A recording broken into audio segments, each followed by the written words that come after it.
السلام علیکم. نشریات میں دوبارہ خوش آمدید. سامعین محترم، آپ سن رہے ہیں رفا ایف ایم 102.2 رفا انٹرنیشنل یونیورسٹی سے براہ راست، اور میں ہوں عرفان بھٹی. پروگرام ہے گیسٹ گیلری، اور آج ہمارے ساتھ موجود ہیں جناب میاں محمد رمضان صاحب. سابق صدر ہیں الخدمت فاؤنڈیشن اسلام آباد کے، چیئرمین ہیں پاکستان ایجوکیشن ٹرسٹ، سیاسی اور سماجی ورکر ہیں اسلام آباد میں. ان کی جو ہے ایکٹیویٹیز رہتی ہیں مختلف حوالوں سے. تو سامعین محترم، میں یہ بھی بتاتا چلوں کہ یہ پروگرام اس وقت نہ صرف رفا ایف ایم 102.2 پہ براہ راست سنا جا سکتا ہے، بلکہ ہمارا فیس بک پیج ہے رفا ایف ایم 102.2 کا فیس بک پیج، اس پہ بھی اس کو دیکھا جا سکتا ہے. اس کے علاوہ ہائر ایجوکیشن کمیشن کا جو ویب ٹی وی ہے edutv.hec.gov.pk، اس پہ بھی اس پروگرام کو براہ راست دیکھا جا سکتا ہے. اور سب سے پہلے تو میاں محمد رمضان صاحب، آپ کو خوش آمدید کہتے ہیں پروگرام میں. شکریہ. میاں صاحب، ہمارے ہاں اسلام آباد میں بلدیات کے حوالے سے ایک نیا قانون جو ہے یہ متعارف کرایا جا رہا ہے. تو میں آپ سے جاننا چاہوں گا کہ بینگ پولیٹیکل ورکر، آپ اس حوالے سے جو اس کے مختلف خد و خال ہیں اس قانون کے، اس میں ہمارے سامعین اور ہمارے ناظرین کی کیا رہنمائی کریں گے؟ بسم اللہ الرحمن الرحیم. سب سے پہلے تو میں ایف ایم 102.2 رفا یونیورسٹی کے چینل کا شکر گزار ہوں کہ انہوں نے بہت ہی اہم موضوع کے اوپر مجھے یہاں آج بات کرنے کا موقع دیا ہے. میں ان کی پوری آپ کا اور آپ کی پوری ٹیم کا شکر گزار ہوں. جہاں تک بلدیات کے نئے قانون کا تعلق ہے، میں قبل اس سے کہ اس قانون پہ بات کروں، میں تھوڑا سا مقامی جو حکومتیں ہیں ان کے حوالے سے بتاتا چلوں کہ پاکستان کا جو 1973 کا آئین ہے، یہ پاکستان کے عوام کو 3 طرح سے حکومتی حقوق جو ہے نا فراہم کرتا ہے. وفاقی سطح پہ فیڈرل گورنمنٹ، صوبائی سطح پہ پروونشل گورنمنٹ، اور مقامی سطح پہ لوکل گورنمنٹ. اور ہمارا جو کانسٹیٹیوشن ہے وہ اس بات پر بھی زور دیتا ہے کہ جو زیادہ تر اختیارات ہیں ان کو مقامی سطح پہ منتقل کیا جائے. صحیح. لیکن ہماری بدنصیبی یہ رہی ہے کہ پاکستانی تاریخ کے اندر جو الیکشنز کا ہے تسلسل جو ہے وہ نہیں قائم ہو سکا، جس کی وجہ سے یہاں پہ مقامی حکومتوں کا نظام بہت مستحکم نہیں رہا. اور پاکستان کی تاریخ میں پہلی بار اسلام آباد کے اندر 2015 میں الیکشن ہوئے. صحیح. اور وہ قانون جو لوکل باڈیز کے، جی لوکل باڈیز کے، اس سے قبل پاکستان کی تاریخ میں کبھی بھی کیپٹل کے اندر جو ہے وہ الیکشنز نہیں ہوئے تھے. اچھا. اور یہ بھی ایک بالکل بڑی ایک اچنبے کی بات. حالانکہ دنیا بھر کے اندر جو مختلف کیپٹلز ہیں، جیسے نیو دہلی ہے، جی، نیو یارک ہے، وہاں جو کیپٹلز ہیں ان کو ایک پراونس کا جو ہے وہ سٹیٹس ملتا ہے. وہاں کی جو لوکل گورنمنٹس ہیں جی، ان کو ایک پراونس کا سٹیٹس مل جاتا ہے، اور وہ ایک پراونس کے طور پہ جو ہے وہ کام کرتی ہیں. اچھا، یہ الیکشن ہوئے تو اس الیکشن کے اندر جو ہے وہ لوگوں نے بڑھ چڑھ کے حصہ لیا، اور یہ 4 سال تک جو ہے وہ بخیر و خوبی انہوں نے اپنا ٹینور پورا کیا. اس کے بعد اس نظام کو جو ہے وہ آگے چلنا تھا. تو پرانے قانون کے تحت کچھ سٹرکچر اس طرح تھا اسلام آباد کا کہ اسلام آباد کی جو ٹوٹل پاپولیشن ہے اس کو 50 یونین کونسلز میں تقسیم کیا گیا تھا. اور یہ 50 یونین کونسل جو ہے نا، ہر یونین کونسل جو ہے وہ 10 ممبرز پہ مشتمل تھی. اور ان کے جو منتخب چیئرمین تھے انہوں نے اسلام آباد کے میئر کا انتخاب کیا تھا. اور پاکستان کی جو دارالخلافہ کی تاریخ ہے اس میں انصر عزیز صاحب جو ہیں وہ پہلے میئر منتخب ہوئے. جی. لیکن چونکہ یہ نیا قانون تھا اور اس میں بہت سارے حکم تھے اور کچھ حکومتی مداخلتیں تھیں، جس کی وجہ سے یہ نظام کوئی بہت زیادہ یہاں پہ کارکردگی کا مظاہرہ نہیں کر سکا. لہٰذا موجودہ حکومت نے پرانے قانون کی کمزوریوں کو سامنے رکھتے ہوئے اور جو اس میں رکاوٹیں تھیں، جو مشکلات تھیں، ایک نیا قانون جو ہے 23 نومبر 2021 کو جو ہے وہ ایک صدارتی آرڈیننس کے ذریعے پیش کیا. اچھا، اب اس میں یہ جو قانون ہے یہ اس وقت اس کا جو سٹیٹس ہے وہ ایک آرڈیننس کا ہے. اور اس آرڈیننس کو جو ہے یہ 1 دفعہ 2 دفعہ 3 دفعہ جانے کے بعد بالآخر اسے قومی اسمبلی یا سینٹ سے پاس ہو کر کے ایک مکمل قانون جو ہے بننا ہے. صحیح. لیکن اس وقت جو کچھ بھی ہے، میں چاہوں گا کہ اس بیک گراؤنڈ کے بعد میں آپ کو اس کے جو اہم خد و خال ہیں اس جی کی طرف جو ہے نا وہ لے جی آؤں۔ جی اچھا، یہ جو نیا قانون آیا ہے یہ ایک 189 اس کے جو ہیں وہ سیکشنز ہیں اچھا اور 15 چیپٹرز ہیں اور 9 اس کے اندر جو ہے نا وہ شیڈول دیے گئے ہیں، اور پھر آگے اس کی پھر ڈیٹیل ہے، لیکن میں اس میں جو پبلک کے جاننے کی چیزیں ہیں نا ان کی طرف جو ہے نا وہ آپ کو تھوڑی تفصیل اس کی جو ہے نا بتاتا ہوں۔ جی اس قانون کے روح سے جو نیا نظام فراہم کیا گیا ہے، اس کی ایک سب سے پہلی بڑی خوبی تو یہ ہے کہ ایک طاقتور نظام جو ہے بلدیات کا فراہم کرتا ہے۔ صحیح، یہ طاقتور کیسے، اس پہ میں آگے چل کے بات کرتا ہوں۔ پہلے میں آپ کو تھوڑا سا اس کا سٹرکچر بتاتا ہوں۔ اس میں جو اسلام آباد کی مقامی حکومت ہے اس کو 2 سطحوں کے اندر تقسیم کیا گیا ہے۔ پہلی سطح جو ہے وہ نیبرہڈ کونسل ہے، جن کی تعداد 100 کے قریب ہے، اچھا جس کی ابھی delimitation election commission of Pakistan نے کر دی ہے، اور اسلام آباد کے پورے ضلع کو 100 چھوٹے یونٹس کے اندر، جن کو نیبرہڈ کونسل جو ہے نا وہ کہا جائے گا، اس میں تقسیم کیا گیا۔ نیبرہڈ کونسل کی جو ہے نا آبادی 18,000 سے لے کر 22,000 تک ہے۔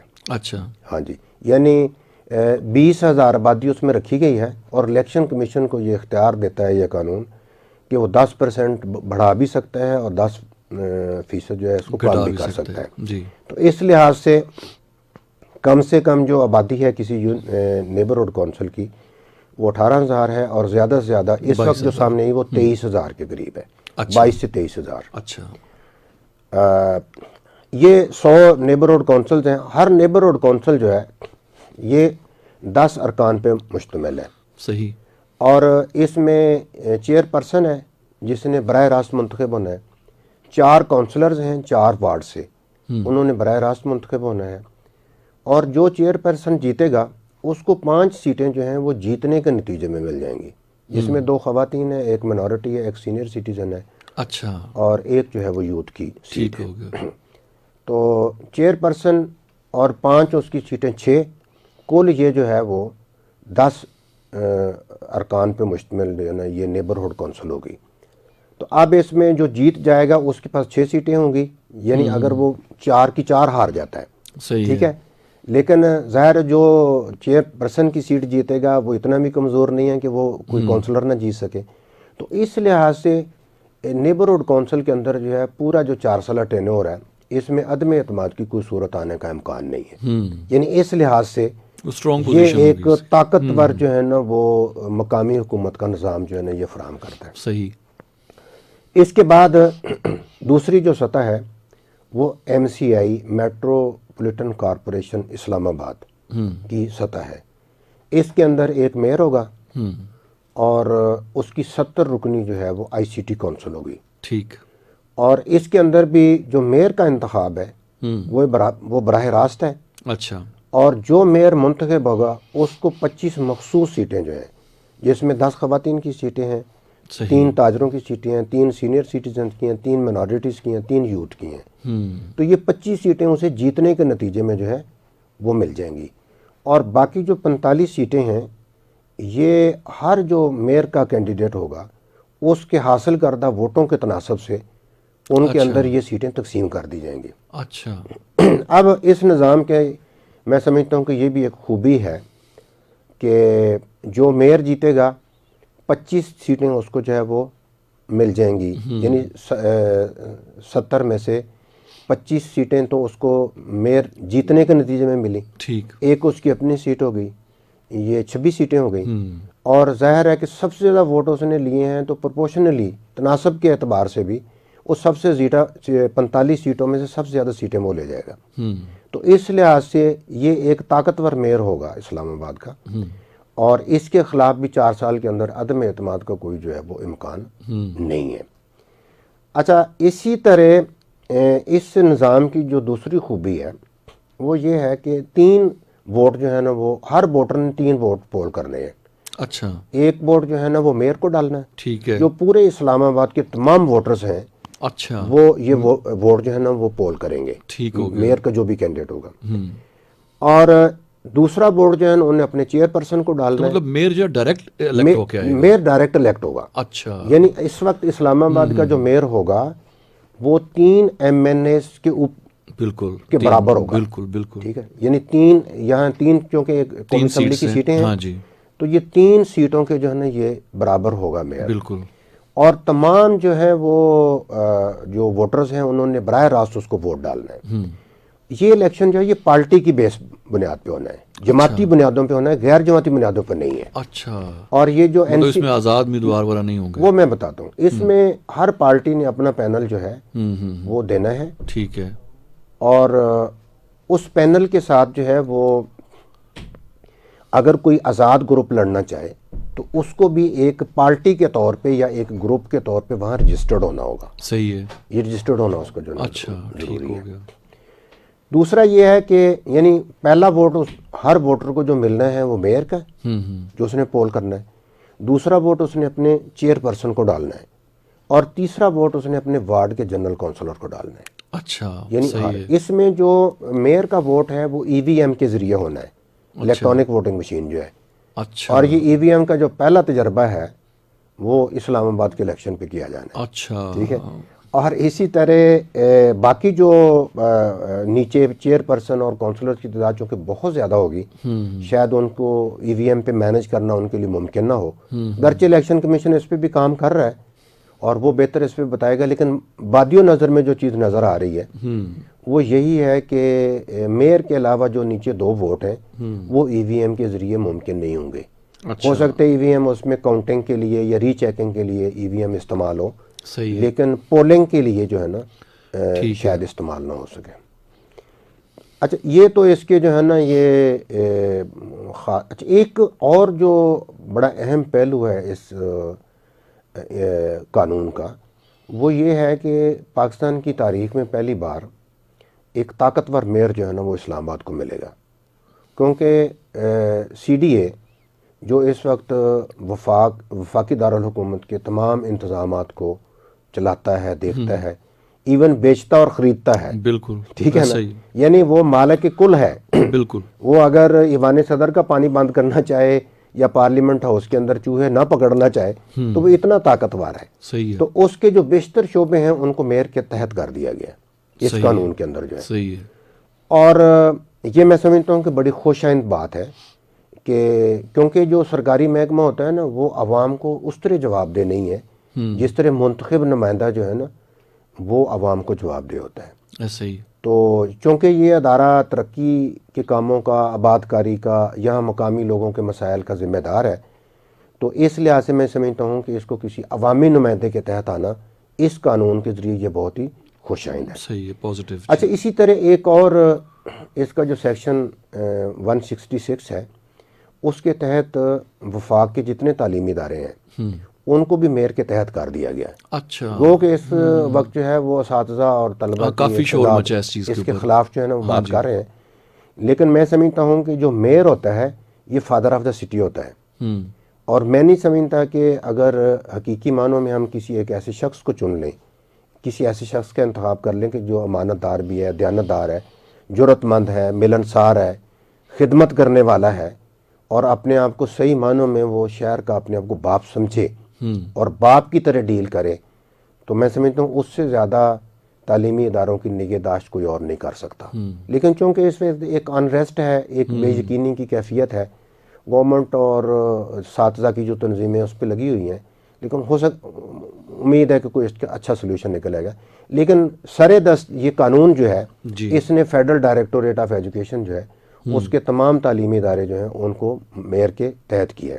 تو میاں صاحب کیا ایسا نہیں ہے کیونکہ ہمارے ہاں سیاسی تربیت کا فقدان ہے عوامی سطح پہ, تو کیا یہ ابھی یہ بہت قبل از وقت نہیں ہے اس طرح کا قانون بنا دینا, یا کچھ عرصہ جو ہے نا ہماری یہ پولیٹیکل ایکٹیویٹیز اور یہ لوکل گورنمنٹ چلتی رہتی, لوگوں کی تربیت ہوتی تھی اور پھر ہم اس طرح کا کوئی قانون بناتے, یہ کہ رسک نہیں کوئی انوالو ہو گیا زیادہ اس میں؟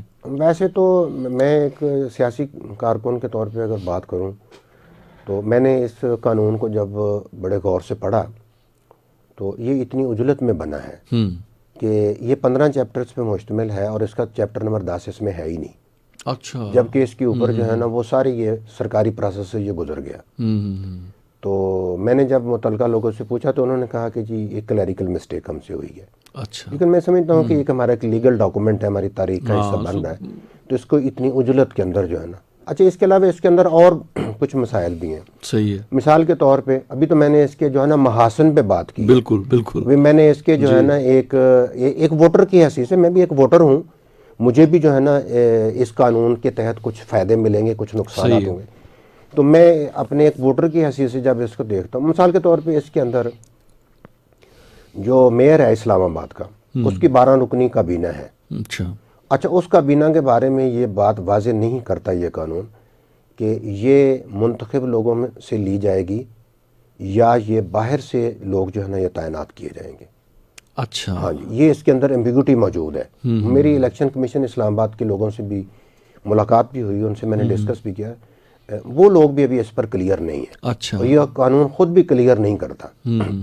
اچھا, اب اس میں میری یعنی ایک سیاسی کارکن کی حیثیت سے میری یہ رائے ہے کہ جو آدمی جو ہے وہ کسی کو جواب دہ نہیں ہے, ٹھیک ہے, یعنی جو کسی کے ووٹ لے کر نہیں آیا, وہ اس کے اندر وہ احساس جواب دہی نہیں ہو سکتا جو ایک منتخب آدمی کے اندر جس نے لوگوں کو فیس کرنا ہے, جس نے لوگوں کو فیس کرنا ہے. بالکل.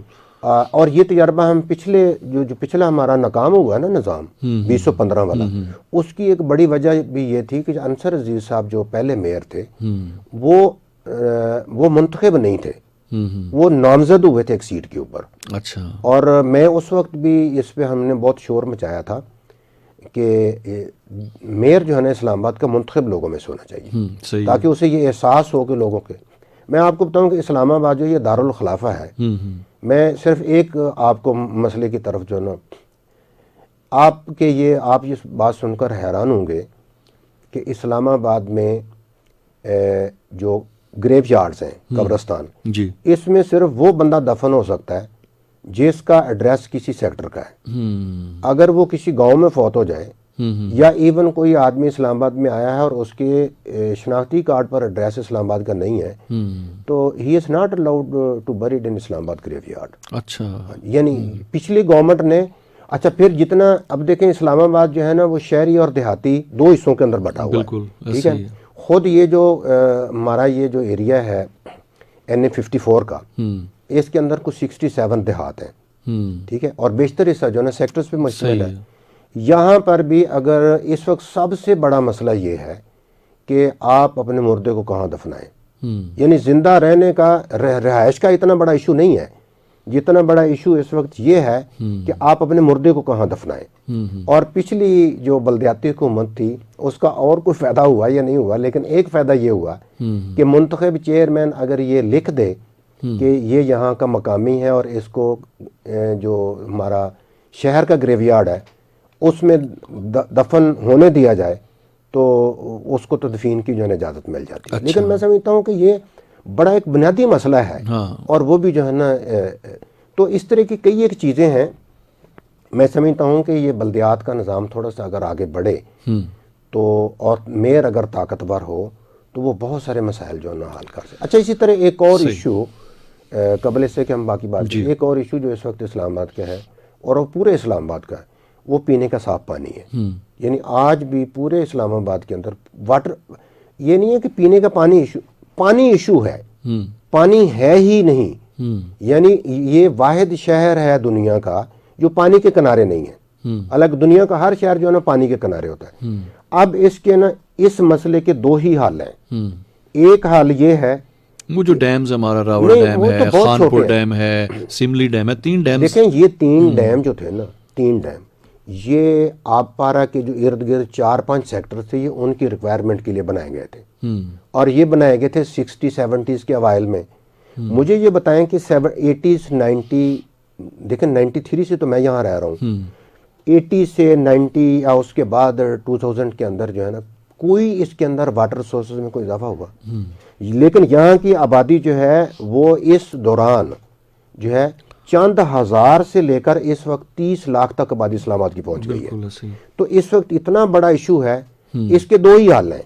پہلا حل یہ ہے کہ اسلام آباد کو یہاں سے اٹھا کے کسی دریا کے کنارے لے جائیں، جو ناممکن ہے. صحیح ہے. اور دوسرا حال یہ ہے کہ کسی دریا کو پکڑ اٹھا کے جو ہے نا یہاں لے اسلام آباد میں لایا جائے. صحیح ہے. ٹھیک ہے نا. اور اس پر ہمارے ایک دوست ہیں میاں اسلم صاحب، سابق ایم این اے، جی. انہوں نے ایک پروپوزل بھی دی تھی. اچھا. لیکن بدنصیبی یہ ہے کہ وہ پھر بیوروکریسی کی نظر ہوئی اور اس کے اوپر جو ہے، حالانکہ انہوں نے اس کے اوپر پوری پروپوزل بنوا کے جو ریکوائرمنٹ تھی پانی کی اس کے مطابق اس پہ کام کیا تھا، لیکن اب تک جو ہے نا اس پہ کوئی حقیقی معنوں میں عمل درآمد نہیں.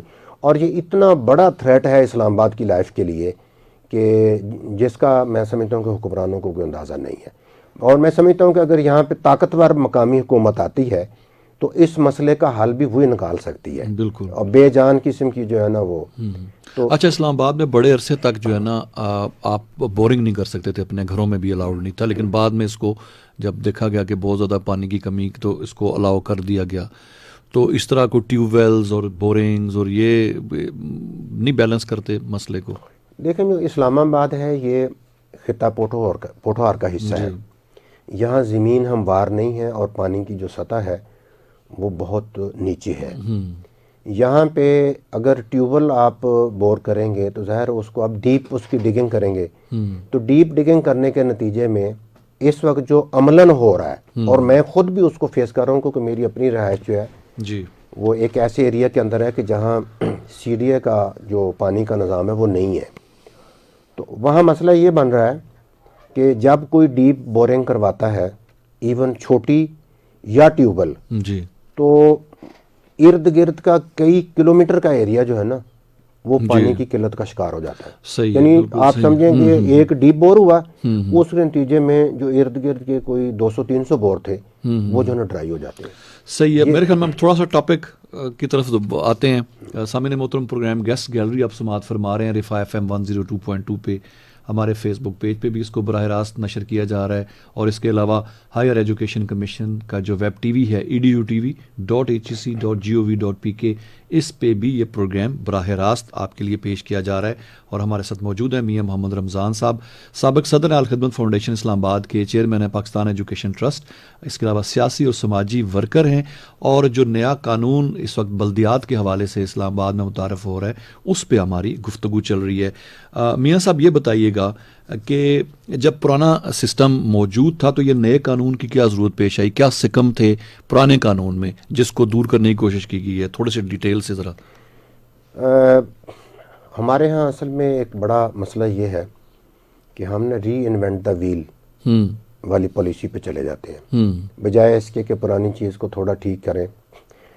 تو یہ بالکل ہی چاہیے تو یہ تھا کہ اس کے اندر جو چھوٹی موٹی چیزیں تھیں اس کو ریویو کیا جاتا، بالکل، اور ان کو جو ہے نا وہ بہتر کر لیا جاتا. لیکن جو موجودہ گورنمنٹ ہے یہ چونکہ ایک نظام انہوں نے KPK کے اندر پہلے رائج کیا تھا، اور انہوں نے کوشش کی ہے کہ اسی نظام کو جو ہے وہ یہاں پہ رائج کیا جائے. پچھلے نظام کے اندر اچھا، اب میں پہلے بھی جیسے عرض کر رہا تھا کہ پچھلے نظام کے اندر کچھ خوبیاں تھیں، کچھ خامیاں تھیں. ٹھیک ہے. مثلا پچھلے نظام کے اندر سب سے بڑی خامی یہ ہوئی، اور وہ آپریشنل خامی تھی. خامی یہ تھی کہ جو جو میئر تھے اسلام آباد کے وہ غیر منتخب تھے. وہ ان کو کسی قسم کے محاسبے کا کوئی خوف نہیں تھا. اچھا، نئی چیز تھی. اچھا، نئی کے اندر بہت ساری رکاوٹیں بھی آتی ہیں، جتنا بھی رستہ صاف ہو لیکن پھر بھی کچھ نہ کچھ مشکلات پیش آتی ہیں. ٹیم نہیں تھی، تجربہ نہیں تھا، کچھ بیوروکریسی جو ہے نا وہ جو CDA کے حکام ہیں وہ اس میں بہت بڑی رکاوٹ تھے. وہ اتنا بااختیار نہیں تھا میئر. گو کہ اس وقت کی جو حکومت تھی نواز شریف صاحب کی، طارق فضل صاحب منسٹر تھے، CDA کو بھی دیکھ رہے تھے، تو انہوں نے اس کا ایک حلیہ نکالا کہ جو میئر ہے اس کو چیئرمین CDA بھی لگا دیا جائے. اچھا. لیکن بدنصیبی یہ ہے کہ اس کے باوجود بھی وہ گورنمنٹ کچھ ڈلیور نہیں کر سکی. اور اس کی بنیادی وجہ یہ تھی کہ وہ آدمی غیر منتخب تھا اور وہ نااہل تھا. یعنی کوئی منتخب ہوتا اور اہل ہوتا تو اس میں سے بھی وہ کوئی نہ کوئی راستہ نکال لیتا. تو اس لحاظ سے دوسرا یہ جو موجودہ پچھلے نظام کی ایک خوبی یہ تھی کہ جو 50 چیئرمین تھے انہوں نے میئر کو منتخب کرنا. بالکل. اور یہ ایک لائزان تھا یونین کونسل کا اور MCI کا. یہ ایک اس کا حسن تھا. اچھا، اب اس کے اندر جو ہے نا یہ جو نیا نظام ہے اس کے اندر یہ ایک سکم ہے پہلا سکم اس میں یہ ہے کہ جو نیبرہڈ کونسل کا چیئر پرسن بنے گا اسے 4 سال کسی قسم کے جو ہے نا وہ عدم اعتماد کا خوف نہیں ہے. جب دیکھیں کام جو ہے نا خوف اور امید کی بنیاد پہ ہوتا ہے. کسی کا خوف ہو یا کسی چیز کی امید ہو, تو اب جب اس کو کوئی خوف نہیں ہوگا تو یہ جو ہے نا عدم اعتماد کا نہ ہونا, یہ میں سمجھتا ہوں یہ ایک غیر جمہوری عمل ہے. یعنی چیک اینڈ بیلنس کا ہونا جمہوری عمل کے اندر یہ بہت ضروری ہے. بالکل. اسی طرح جو میئر بنے گا وہ بھی مطلق العنان ہوگا. ٹھیک ہے نا, یعنی اگر اچھا مل گیا تو فابیہ, اچھا نہ ملا تو پھر اللہ اللہ خیر صلاح. تو اس میں اس قانون کا یہ سکم ہے, کیونکہ ابھی اس قانون نے قومی اسمبلی میں جانا ہے, قومی اسمبلی کے بعد اس میں سینٹ میں جانا ہے, تب جا کر کے اس نے قانون بننا ہے. بالکل. تو میں اس وقت ہمارے جو اراکین قومی اسمبلی ہیں اسلام آباد سے, ان سے اور جو سینٹ کے اراکین ہیں, ایک ووٹر کی حیثیت سے, ایک سیاسی ورکر کی حیثیت سے میں یہ گزارش کروں گا کہ اس قانون کا وہ بغور مطالعہ کریں. ٹھیک ہے, اور وہاں اس کے اندر جو نقائص ہیں ان کو دور کر کے پھر اس کو باقاعدہ قانون جو ہے وہ بنایا جائے. بالکل. اچھا, اسی طرح ایک اور چیز جو ضروری ہے وہ یہ ہے کہ یہاں کی جتنی بھی پولیٹیکل پارٹیز ہیں, وہ حکمران ہیں یا اپوزیشن کی جماعتیں ہیں, ان کے جو ریئل سٹیک ہولڈرز ہیں یہاں پہ, دیکھیں یہاں تاجروں کا ایک بڑا طبقہ ہے, تاجر پولیٹکس ہے یہاں پہ. بالکل. اچھا, اس کے علاوہ یہاں پہ 36 بستیاں جو ہیں وہ منورٹیز کی ہیں اسلام آباد کے اندر. صحیح. اچھا, یہاں اسلام آباد جو ہے یہ 40-60 کی ریشو سے اربن اور رورل کے اندر بٹا ہوا ہے. تو شہر کے جو ریئل لیڈرشپ ہے اور دیہات کی جو ریئل لیڈرشپ ہے, تاجروں کی جو لیڈرشپ ہے, صحافیوں کی لیڈرشپ ہے, ان سب کو جو ہے وہ اعتماد کے اندر لینا چاہیے.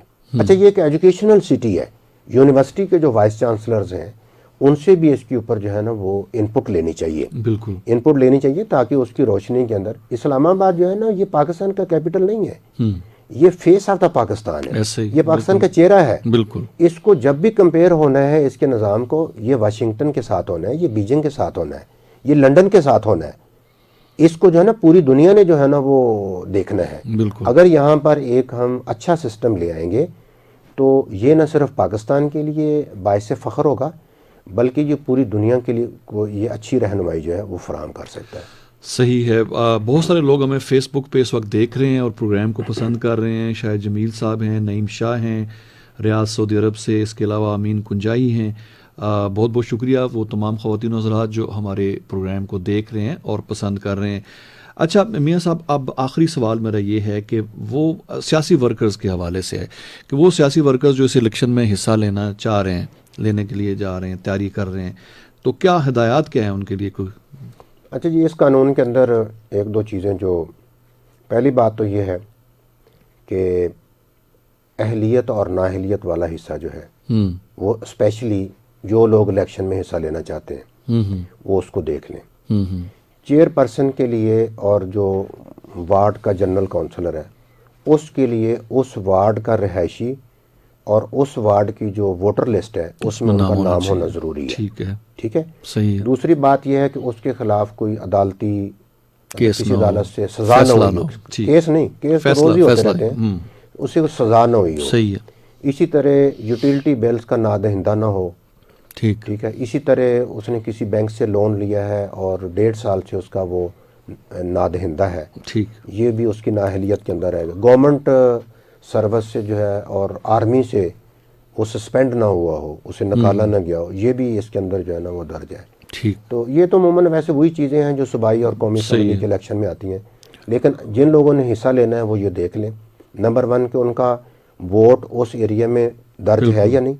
نمبر 2 وہ وہاں کے رہائشی ہیں یا نہیں. نمبر 3 یہ ہے کہ ان کے اوپر کسی قسم کا یہ الزام جن کا میں نے پہلے ذکر کیا ہے جی وہ نہ ہو, اس کو وہ دیکھ لیں. اس کے بعد یہ ہے کہ اپنے الیکشن کی تیاری کریں. صحیح. اور الیکشن کو جو ہے وہ خدمت خلق کے جذبے سے لڑیں, لوٹ کھسوٹ کے جذبے سے نہ لڑیں. لوٹ کھسوٹ کے الیکشن بہت پاکستان میں جو ہے نا وہ ہو چکے ہیں. صحیح ہے. اب ضرورت ہے دیانتدار اور جو ریئل جو لیڈرشپ ہے, جو خدمت کرنے والی لیڈرشپ ہے, جو عوام کے دکھ سکھ میں شریک ہونے والی لیڈرشپ ہے, اس کو آگے لانے اور اس کو آگے آنے کی ضرورت ہے. یہ جو ایک جملہ عموماً کہا جاتا ہے کہ الیکشن شریفوں کا کام نہیں ہے, تو میں کہتا ہوں کہ یہ شریفوں ہی کا کام ہے, یہ بدماشوں کا کام نہیں ہے. یہ انبیاء کا پیشہ ہے. لیکن نبی اکرم صلی اللہ علیہ وسلم کو جو ذمہ داری سونپی گئی تھی وَوَالَّذِي أَرْسَلَ رَسُولَهُ بِالْهُدَى وَدِينِ وَدِينِ الْحَقِّ الْحَقِّ لِيُظْهِرَهُ عَلَى عَلَى الدِّينِ الدِّينِ كُلِّهِ كُلِّهِ. وَلَوْ كَرِهَ الْمُشْرِكُونَ. صحیح. ان کی ذمہ داری یہ تھی کہ وہ دین حق کو ادیان باطلہ پہ غالب کریں. بالکل. ٹھیک ہے. اس روح سے ہر وہ آدمی جو حق ہے، حق کے ساتھ چلنا چاہتا ہے، اس کی جو ذمہ داری ہے کہ اس وقت جو چینج آف پاور کا جو فارمولہ ہے، یہ رول ہے، وہ تلوار نہیں ہے، صحیح. وہ بلٹ نہیں ہے، ٹھیک ہے نا، وہ دھوکہ دہی نہیں ہے، صحیح. وہ یہی ووٹ ہے. اور اس ووٹ کی پرچی کو ہم بالکل مذاق سمجھتے ہیں، اور بالخصوص جو ہمارا پڑھا لکھا طبقہ ہے وہ ووٹ کو اتنی اہمیت نہیں دیتا ہے. جی. اور ان پڑھ طبقہ جو ہے نا، وہ جھولیاں بھر بھر کے ووٹ جو ہے نا، وہ برادری کی بنیاد پر یا تعلق داری کی بنیاد پر یا تھانے کچہری کے اندر ان کو جو چھڑا کے لاتا ہے ان کو دیتا ہے. اور اس کے نتیجے میں شریف آدمی جو ریئل لیڈر ہے وہ پیچھے رہ جاتا ہے، اور جو چور و چکوں کا لیڈر ہے نا وہ آگے آ جاتا ہے. صحیح. اس لیے میں سمجھتا ہوں کہ میں ایک پاکستانی ہونے کے ناطے، ایک جمہوری ورکر، سیاسی ورکر کے ناطے میں یہ سمجھتا ہوں کہ میرا فرض بنتا ہے کہ میں ووٹرز کو بھی، اور جو ان لوگوں کے اندر اللہ تعالیٰ نے یہ صلاحیت دی ہے کہ وہ لوگوں کو لیڈ کر سکیں، وہ آگے آئیں اور ان لوگوں سے جو پیشہ ور قسم کے لوگ ہیں نا ان سے جان چھڑائیں. بالکل. اور حقیقی لیڈرشپ جو ہے نا، اور یہی حقیقی لیڈرشپ ہے نا، یہی کونسلر ہیں، یہی چیئر پرسن ہیں جنہوں نے آگے چل کے صوبائی کی ارکان بننا ہے، جنہوں نے آگے پاکستان قومی اسمبلی کے اراکین بننا ہے. یہ بنیں گے تو پھر جو ہے نا وہ حالت بدلے گی. بالکل. اگر لینڈ کروزر اور لینڈ مافیا اور اس طرح کے لوگ آتے رہیں گے تو ان کو کیا پتہ ہے کہ بھی آپ جو ہے نا، آپ کے گھر میں چولہا جلتا ہے یا نہیں جلتا ہے. ٹھیک ہے. اس لیے ضروری ہے کہ وہ لوگ کہ جن کو اس وقت مسائل درپیش ہیں وہ آگے آئیں اور اپنے مسائل حل کروائیں. صحیح ہے. بہت بہت شکریہ میاں صاحب تشریف لانے کا. میں یہ چاہوں گا کہ آخر میں کوئی خاص پوائنٹ اگر رہ گیا ہو آج کی ڈسکشن میں اور آپ سمجھتے ہو کہ وہ لوگوں کی معلومات کے لیے ضروری ہے تو. میں اس موقع پہ جو ایک بڑی اہم بات ہے جی. جس وجہ سے ہمارے ادارے اور مختلف لوگ عوام کے ساتھ زیادتی کرتے ہیں، وہ یہ ہے کہ جو آئین پاکستان ہے، جو ایک عام آدمی کو جینے کا، زندہ رہنے کا، عدالت کو اس کے ساتھ رجوع کرنے کا، اسے بے جا گرفتار نہ کیا جائے، چادر اور چارداری کا تحفظ کیا جائے، راستوں کے حقوق ہیں اور زبان کا تحفظ ہے، اس طرح کے جتنے جو فنڈامنٹل رائٹس جو ہیں وہ آئین پاکستان کی شق نمبر 8 سے لے کر 28 تک اس میں پوری تفصیل جو ہے نا ان کی بیان کی گئی ہے. میں یہ چاہوں گا کہ ہمارے جتنے بھی ووٹرز ہیں یا جتنے بھی لوگ ہیں وہ ان حقوق کا مطالعہ ضرور کریں. بالکل. بعض کا ایسے ہوتا ہے کہ ہمیں اپنے حق کا پتہ نہیں ہوتا، بالکل. اور اس کی بنیاد پر کوئی پولیس والا یا کوئی جو ہے وہ کوئی ایجنسی کا آدمی ہمارے ساتھ زیادتی کرتا ہے، ہمارے چادر اور چاردواری کو جو ہے نا وہ پامال کر دیتا ہے. میں اس کی ایک چھوٹی سی مثال کہ یہ جو پولیس ہے یا ٹریفک پولیس ہے، جو عام پولیس ہے، یہ جو آئین ہمیں زندہ رہنے کا جو حق دیتا ہے، یہ بنیادی طور پر اس کا قیام اس مقصد کے لیے ہے. بالکل. کہ یہ ہماری جان اور مال کے تحفظ کے لیے ہے.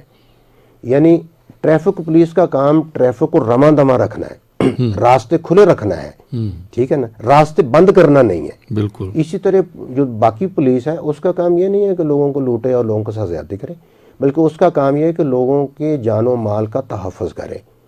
اور اگر ہمیں اپنے بنیادی حقوق کا پتہ ہوگا تو پھر ہم اپنے حقوق کے لیے آواز بھی بلند کریں گے. بالکل. تو آئین کو پڑھیں. آئین اصل ہماری بنیاد ہے. جس کو آئین کا پتہ نہیں ہے نا وہ اپنے حقوق کا تحفظ نہیں کر سکتا. بالکل. بالکل صحیح ہے. بہت بہت شکریہ میاں صاحب تشریف لانے کا. کچھ مزید لوگوں نے بھی ہمیں جوائن کیا اور پسند کیا پروگرام کو. اواب اسرار ہیں، محمد ابراہیم ہیں، ذاکر علی عباسی ہیں، نعیم انور ہیں. بہت بہت شکریہ تمام خواتین و حضرات کا جو ہماری نشریات دیکھتے ہیں، ہمارے پروگرام کو پسند کرتے ہیں. پروگرام تھا جی گیسٹ گیلری، اور ہمارے ساتھ آج موجود رہے میاں محمد رمضان صاحب، سابق صدر الخدمت فاؤنڈیشن اسلام آباد، چیئرمین پاکستان ایجوکیشن ٹرسٹ، سیاسی اور سماجی ورکر ہیں. اور آج کا جو ٹاپک تھا، جو نیا قانون اسلام آباد میں بلدیات کے حوالے سے جو جس کا نفاذ جو ہے ابھی ہوگا، اس کے حوالے سے بڑی تفصیل سے گفتگو ہوئی. اور جو پرانا سسٹم تھا اس کے اندر کیا خوبیاں تھیں، کیا خامیاں تھیں، نیا قانون کس طرح ڈیولپ ہوا، اور پھر یہ کہ جو بھی سیاسی ورکرز ہیں الیکشن میں حصہ لینا چاہتے ہیں ان کے لیے کیا ہدایات ہیں، بڑی ڈیٹیل سے ہمارے ساتھ گفتگو ہوئی. یہ پروگرام آپ تک پہنچانے میں ہمیں معاونت حاصل رہی رفا FM 102.2 پہ ہمارے براڈ کاسٹ انجینئر جناب واجد محمود کی، اور اسی طرح HEC کا جو ویب ٹی وی ہے edutv.hec.gov.pk اس پہ جناب شکیل صاحب انہوں نے ہمیں معاونت کی، بہت بہت شکریہ. عرفان بھٹی کو رفا FM 102.2 کے اسٹوڈیو سے اجازت دیجیے گا. اللہ حافظ.